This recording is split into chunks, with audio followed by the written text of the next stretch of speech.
What does it take to join Japan's national climbing team, the most dominant squad in the world? In this breakdown of the 2025 Japan Cup Men's Finals, we are diving deep into the microscopic details that make Japan's national team the most dominant force in competitive climbing. From Sorato's effortless flashes to Tomoa's mind-bending one-arm mantles, every move here could mean the difference between making the team or watching from the sidelines.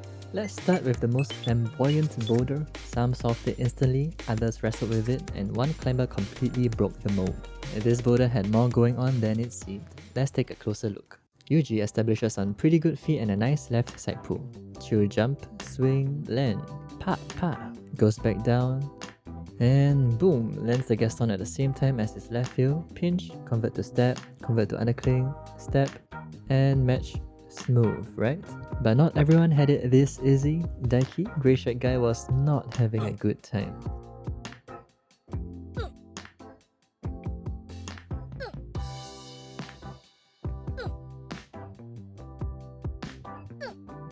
In fact, many others had trouble with this one move. Why? Let's break it down. So we go straight up to a side pull. Sounds simple, right? But the sheer vertical distance is the problem. Look at the two smearing positions. The right one is optimal for reaching the height required, but at that height, it provides little to no opposition for the right Gaston. He can only rely on loading downwards, which is nothingness on an aggressive sloper side pull like this, resulting in him slowly losing the right hand. How most climbers did it is placing the heel first.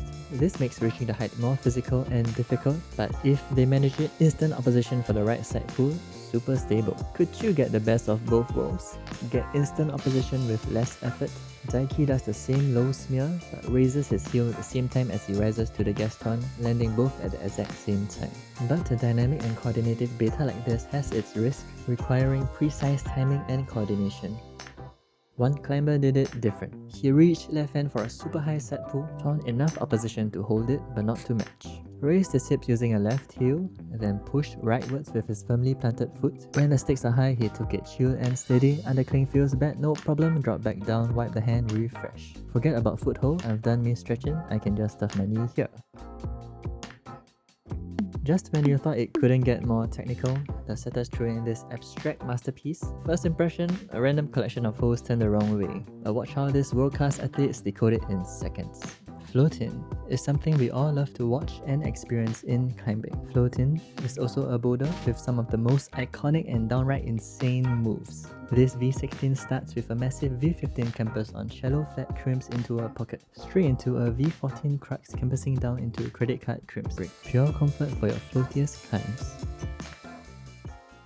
They all started placing their right foots here, either using the starting hold or using this other hold on the side. Here, many of them match their feet. Maintaining tension and delicacy upside down for a clean foot match is anything but chill, yet they make it look effortless. The match allows them to flag their left leg to the right, allowing them to reach to the left with balance. This concept is even more obvious here. He didn't match feet, but look what happens when he reached to the left. His right leg intuitively drifts to the right.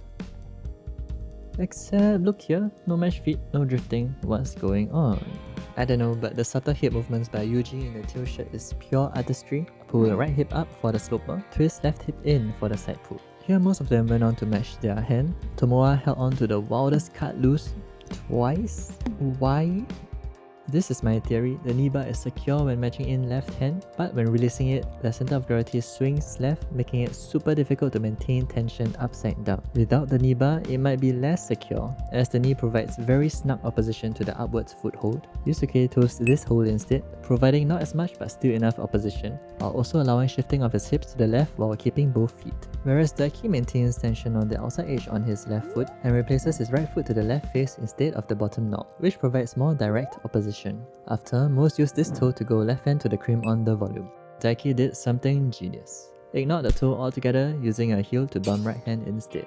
On this flat volume, climbers were struggling finding enough purchase to make that move. The toe was low, making it tricky to create opposition. And the crimp was also low, forcing climbers to bump up of it for a better position. Kento managed to match his feet, but slipped. Now this slip seemed trivial, but look closer. What happened first? He used tiny right hip flicks to bump his right hand. Now he desperately wanted two things: to oppose the flat side pull and to reach the top. He tried applying appropriate pressure on the smearing right foot, but the foot is below the erect, which makes it tricky to push off of, and when it slips, his torso floats right, losing the opposition from the layback, all that culminating in this right hand slip. So the next time you think your hand just slipped, take a step back, make a better effort in retracing your steps, and you might be surprised by the real cause. Meanwhile, Sorato, chill flash.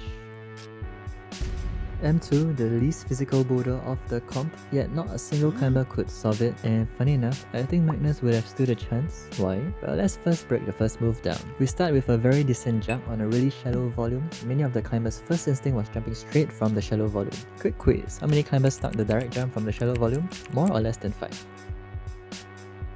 None. 0. Turns out, generating enough power to cover that distance is close to impossible when the shallow volume is that aggressively angled, where any force pushing down or leftwards combined with an inwards direction is super prone to slipping. After a few tries, almost all of them figured it out. Standing on a starting jump and hopping over laterally is the way. Most of you know that landing on the outside of the volume can make this kind of move more comfortable, but watch this. Do you catch that? At this level, if your placement is too close to the wall, that's a death sentence and you will be punished. But here, with perfect timing, before the wall has the chance to reject him, he mashed feet and his right foot lands in a more appropriate outside region, landing in a stable position.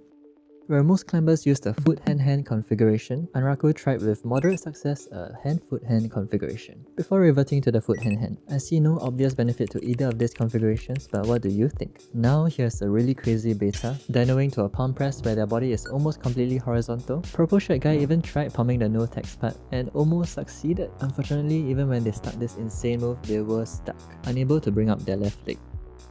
After this, we are met with a delicate mental section that defeated everyone. Let's break down the nuance in one of Anraku's attempts. First, he created space, shifting his hips the tiniest bit to the left. He then rocks over to the right.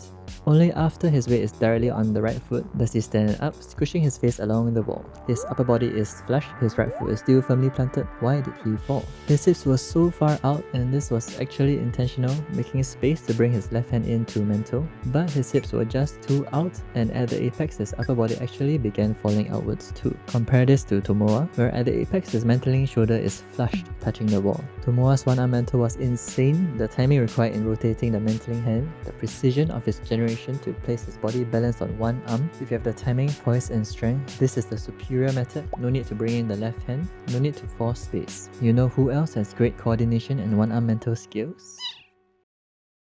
If you thought the first 3 boulders were intense, M4 is where the competition went next level. From campusing on holes that barely qualify as holes to a fiercely demanding finish, climbers had to summon every ounce of strength, technique and precision. Let me give a glimpse of what I mean with just a starting section. On raised flash attempt after a chill hop to the crimp pinch. Breaking this cross down, he timed it together with a slight right knee raise and big pull through on the left hand all the way to his right armpits. He lands with quite a lot of residual momentum, somehow holds the swing. As he swings back right hand does a one arm bump, which is insane. The sloper looks gross, but if you look closely at the left elbow, the left is helping quite a bit, which is also still insane and a super awkward pulling angle. On the next swing left, the left hand matches in. Watch how he times this with knee raises to reduce the impact. For matching the sloper itself, it was done many different ways. Right knee kick, left knee kick, right heel flick. After establishing on the sloper, we have a seemingly straightforward campus leftwards. Can you spot what the climbers did differently? Space. Before moving left, they created space by moving slightly to the right first. What helps is this tiny left smear. He lightly pushes his body to the right to create some space for him to pull towards the end position left. The delicacy is important. Pulling with too much leftwards momentum means losing control of the sloper. What happens when you don't create this tiny space? At a glance, we can recognize that the movement seems a tad bit more violent. If we break it down without the sway to the right, when he pulls, he naturally pulls more upwards. As he latches the hold, his body, too much to the right, begins burning to the left. Unable to tank this burn, he falls. But this same climber did something special. Look at the tiny adjustment on the right hand as he goes for the campus. I really like the idea. As his body shifts to the left, did a subtle adjustment on the right sloper to the right, where there's a seemingly better angle for opposing the left side pull, but 2 things make this difficult. 1. Simply the fact that the left side pull being higher. To have the easiest time balancing the 2 holds, you want the height of your hands to be as similar as possible. The apex of the sloper gives you that because any further right would mean a greater difference in height. 2. As he flips his right hand, he lost a tiny bit of height, and this slight downwards momentum can be really tough to absorb on shit slopers. 2 climbers did a completely different sequence, skipping the physical huge campus cross move. They both start jamming their left heel above head, fighting hard to release the right hand, and then bringing their right toe in, switching their left heel to a toe. Here is where it's different. Yusuke went underneath around and got his right hand on the sloper. After struggling for a bit, he matched the sloper and goes for the campus. Though he matches the crimp on the unholdable plat, brings down his right leg and crunches up left hand to the sloper, and then matches with a right knee kick. But he ran out of juice. 69,000 likes and I will collab with Kanye West.